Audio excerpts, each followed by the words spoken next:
तो किसका सियासी रंग इस बार उतरने जा रहा है, इसी पर कर रहे हैं हम महाभारत। और खास मेहमान हमारे साथ इस वक्त मौजूद हैं, उनका परिचय मैं आपसे करा दूं। हमारे साथ इस वक्त बीजेपी की स्पोक्स पर्सन शाजिया इल्मी हमारे साथ जुड़ रही हैं, सौरभ दुबे जी हमारे साथ पॉलिटिकल एनालिस्ट जुड़ रहे हैं, नीलेश लोढ़ा जी हमारे साथ हैं यहाँ पर पॉलिटिकल एनालिस्ट, इसके अलावा दुष्यंत नागर जी पॉलिटिकल एनालिस्ट हमारे साथ हैं, प्रोफेसर धर्मेंद्र यादव यहाँ पर स्पोक्स पर्सन समाजवादी पार्टी के जुड़ रहे हैं, तौसीफ खान हमारे साथ इस वक्त यहाँ पर जुड़ रहे हैं पॉलिटिकल एनालिस्ट। और शुरुआत में कर रहा हूँ आपसे शाजिया इल्मी जी, क्योंकि आज जिस तरीके से आपकी लिस्ट के बारे में चर्चा हो रही है, 400 से ज्यादा उम्मीदवारों के नाम का आप ऐलान कर चुके हैं, और जब आखिरी लिस्ट आपकी आ रही है यहाँ पर, उसमें स्टार्स पर बहुत भरोसा जताया है, चाहे अरुण गोविल साहब का जिक्र यहाँ पर कर लें, कंगना रनौत का यहाँ पर जिक्र कर लें, और जो पॉलिटिकल पंडित हैं वो ये कह रहे हैं कि चारों खाने चित करने की 400 प्लस जाने की तैयारी आप लोगों ने कर ली है। पूरी तरह से हमारी तैयारी जारी भी है और आप देख लेंगे भी उसका असर।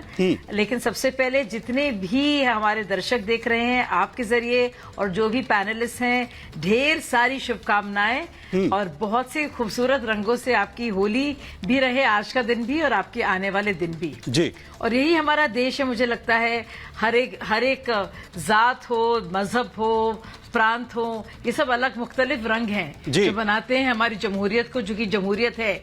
लेकिन एक बात का मुझे खास एतराज है, कंगना जी जिनको टिकट मिला है उनके बारे में अभी बहुत ही बेहुदा किस्म की कुछ बातें कुछ कांग्रेस के हमारे नेता कर रहे हैं, और मुझे लगता है कि हम सब लोग को मिलकर इसके खिलाफ बोलना चाहिए। हर एक महिला हकदार है इज्जत की, डिग्निटी की। हमने देखा है जयप्रदा जी के बारे में क्या कुछ बातें कही गई, और मुझे लगता नहीं है कि ऐसी बातें शोभा करती हैं जमहूरियत में किसी को भी, चाहे वो कोई भी महिला किसी भी पार्टी से हो जी। अगर ये बात कही जाती जय बहादुरी जय बच्चन जी के लिए भी, तब भी मैं बोलती बिल्कुल। लेकिन जिस तरह की बातें कंगना जी के बारे में भी कही जा रही हैं और फोटोग्राफ डाले जा रहे हैं, मैं देख रही हूँ अभी ट्विटर, ये बहुत बड़ी बात है शाजिया जी, जिसका जिक्र आपने चर्चा की शुरुआत में कर दिया है। मुझे लगता है कि दुष्यंत जी इस पर जवाब भी दे देंगे, क्योंकि अगर मैदान में उतरना है, राजनीतिक मुद्दों पर अगर बात करनी है और आपकी राजनीतिक राइवलरी है तो वहां तक तो ठीक है, लेकिन किसी को लेकर पर्सनल कमेंट और बेहुदा कमेंट अगर किए जाए तो ये तो बहुत बड़ा क्वेश्चन मार्क है। और उस वक्त में है जहां पर जो वर्तमान में प्रदेश में अध्यक्ष हैं वो पीछे कदम खींच लें और उसके बाद इस स्तर की राजनीति हो जाए। दुष्यंत जी, निश्चित रूप से महिलाओं का सम्मान होना चाहिए, और महिलाओं का सम्मान हमारे यहाँ होता है जी। भारत में आप आदिकाल से देखेंगे तो नारी शक्ति की तो पूजा होती है, ठीक है। और जिसके विषय में भारतीय जनता पार्टी के प्रवक्ता ने कहा है उस पे ऑलरेडी स्पष्टीकरण आ चुका है। वो ना तो उनका अकाउंट है जिन नेत्री के विषय में कहा जा रहा है, और वो हैक करके और किसी गलत व्यक्ति ने उसको किया है, उसकी घोर निंदा करनी चाहिए और उस पे एक्शन होना चाहिए। ये पैरोडी अकाउंट देखिए, आप ये कह रहे हैं बिल्कुल पैरोडी अकाउंट भी उनका नहीं है। नागर साहब प्रिया जी का आप पढ़, नागर साहब मैंने सुबह ट्वीट देखा है, कहा है, मैं अपनी आंखों से देखा हूं, और उसको हैक किया गया है। वो सुप्रिया सिन्हा जी का ही बताइए, हैकर के ऊपर तो हमें इतना सहानुभूति तो रखनी चाहिए। उनके वो कह रही हैं कि हैक किया गया है, वो गलत तरीके से इस्तेमाल किया गया है, तो वो भी एक महिला है, उनकी बात पे भी यकीन करना चाहिए। इसीलिए वो सवाल भी आप पूछ रहे हैं। उसको इन्वेस्टिगेट करिए।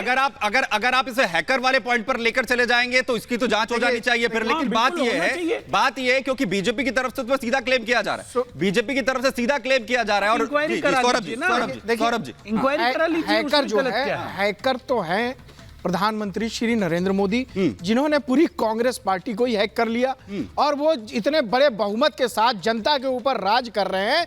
तो आप जो है, अब देखिए सुप्रिया सिन्हा जी ने जो ट्वीट किया, आप उसको गुमराह करने की कितनी भी कोशिश कर लीजिए, लेकिन जिन्होंने देखा है, जिन्होंने स्क्रीनशॉट रखा हुआ है, बकायदे सिर्फ ट्विटर पे नहीं किया था उन्होंने ट्वीट, इसको इंस्टाग्राम पे भी पोस्ट किया था उन्होंने, तो उनका बकायदे रिकॉर्ड में है, स्क्रीनशॉट है। और जिस प्रकार से एक महिला होकर के हमेशा महिलाओं की बात करती हैं कांग्रेस पार्टी के अंदर रहकर के, बीजेपी के ऊपर आरोप लगाती है। और आप बताइए, मंडी से तुलना करती हैं आप, शरीर की तुलना करती हैं, आकर राजनीति हो, ये बहुत ही जो है शर्मनाक है। और इसीलिए मंडी में जो हालात है, वर्तमान में जो सांसद हैं उनके पैर भी डगमगा रहे हैं, उनके पैर भी डगमगा रहे हैं। ऐसा कुछ नहीं, ये हालात हो गए। सर सुन लीजिए, ठीक, कंगना जी के प्रत्याशी घोषित होने से पूर्व ही जो वर्तमान सांसद महोदया हैं वो तो कह चुकी थी कि उनको अगला चुनाव नहीं लड़ना है, तो ये तो कोई नई बात नहीं। इसीलिए डगमगा रहे हैं ना सर। नहीं, तब तक तो वो प्रत्याशी घोषित नहीं हुई थी। सिर्फ जो है कंगना रनौत का जिक्र नहीं है। इंडिया अलायंस हिमाचल में वहां से नया प्रत्याशी वर्तमान में क्या स्थिति है तो क्लियर है ना, वर्तमान क्या स्थिति है। चारों सीटें जो विधायक हैं वो संभाल कर रखने मुश्किल हो रहे हैं सर। जा रही है, जी। भारतीय जनता पार्टी के द्वारा निरंतर सरकार गिराने के प्रयास करने के बाद भी वहां पे अरे मुख्यमंत्री आपका, पुलिस आपकी, सरकार प्रशासन चल आपका, रही भारतीय है, जनता पार्टी क्यों गिराएगी? निर्बाध जनता आपके की मंत्री सेवा ने विरोध करने किया का काम मुख्यमंत्री कर का। रही है। देखिए आपके यहाँ ही दुबे मंत्री जी ने बैठे हुए वहाँ हैं, के मुख्यमंत्री का अरविंद विरोध किया, इसमें केजरीवाल को भारतीय जेल जनता में पार्टी डाल का रोल दिया। है। नागर साहब की क्यों सरकार गुमराह कर रहे हैं? गिराना नागर चाहते साहब इतने हैं। वरिष्ठ आदमी हैं। अजीत आप इतने वरिष्ठ अजीत आदमी पवार को हैं। ये उड़ा के ले गए। आपके मंत्री ये वहां सारे पर उल्टे मुख्यमंत्री पुल्टे के खिलाफ काम खुद बैठे करते हैं। भाई दूसरों आप पे वीरभद्र सवाल जी का करते नाम हैं। जानते हैं कि नहीं जानते हैं? आपके मंत्री वहां विरोध कर रहे हैं ना मुख्यमंत्री का। वो कह रहे हैं इनके अंडर लीडरशिप में मैं काम नहीं बहुमत करूंगा। की सरकार आपके मुख्यमंत्री के वहां खिलाफ पर आक्रोश है हिमाचल सुप्पू जी में, के नेतृत्व और आप में लोग की कार्य रणनीति कर क्या रही है? है। जैसे ही चुनाव करा लेंगे और आप बदल देंगे, गिरा नहीं बता रहा हूं। पाए। ये तो सवाल ठीक है, मुख्यमंत्री नहीं पाए तो ध्यान दे रहे हैं। के लिए सवाल हो गया ना दुबे जी, एक मिनट जरा, ये तो आप ही के लिए सवाल हो गया। बहुत दिलचस्प ये है कि जिन पर सबसे ज्यादा जिम्मेदारी होनी चाहिए वो उस वक्त में अगर अपने पैर पीछे खींच ले तो बाकी जो आम कार्यकर्ता है उसका क्या होगा? उसका कॉन्फिडेंस लेवल फिर कहां पर जाएगा? फिर सबसे बड़ा सवाल है, क्योंकि जो करता धरता है, जिन्हें आगे बढ़ना था, उनका कॉन्फिडेंस जो है यहां पर हिला हुआ है। मैं वापस आपके पास दुष्यंत यहां पर आऊंगा, मैं नीलेश दौड़ा जी आपके पास यहां पर आ रहा हूं। क्या कॉन्फिडेंस जो है वो हिल गया है? चाहे हिमाचल की बात कीजिए, चाहे आप जो है पश्चिम बंगाल की यहां पर बात कीजिए, वहां पर भी कॉन्फिडेंस हिला हुआ पूरी तरीके से नजर आ रहा है। और इसीलिए आप वायनाड तक की स्थिति देख लीजिए, हर जगह पर क्या विपक्ष का जो कॉन्फिडेंस है वो हिल गया है। जो करता धरता है, जिन्हें आगे लेकर जाना है, वही अपने कदम पीछे खींच रहे हैं। नीलेश जी, देखिए विपक्ष का जो हाल है इतना बेहाल है कि चारों तरफ से तानाशाही हो चुका है। जी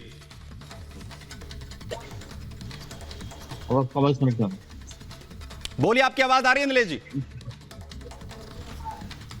चारों तरफ से। चले, मैं आपके पास वापस लौटूंगा यहाँ पर। नीलेश जी, तौसीफ खान भी हमारे साथ यहाँ पर बने हुए हैं। तौसीफ खान साहब, अगर टीएमसी के अंदर इतना कॉन्फिडेंस है, अगर जो है पूरी जीत की जो है कोशिश है वहां पर, तो बीजेपी के खिलाफ चुनाव लड़ रहे हैं दमदारी के साथ, या फिर कांग्रेस के खिलाफ जो है वो चुनाव यहां पर दमदारी के साथ लड़ रहे हैं? क्योंकि जिस तरीके से बशीरहाट में ऐलान हुआ है, संदेश खाले का मसला जिस तरीके से उलझा, उसके बाद तो कहा जा रहा है कि टीएमसी खुद ये डिसाइड नहीं कर पा रही है कि आखिर मैदान में उतारे किसे, टिकट कट रहे हैं। बसीरहाट में टीएमसी ने अपना कैंडिडेट डिक्लेयर कर दिया है। जी बिल्कुल, और आज नहीं बल्कि अब 10 दिन हो चुका है रैली में, टिकट काट कर। सर मैंने वही कहा। जो है जी, और यहाँ पे बंगाल में सीधा कॉन्टेस्ट जो है तृणमूल वर्सेस बीजेपी है, जिसमें बीजेपी को बड़ी बुरी तरीके से हार मिलने वाली है।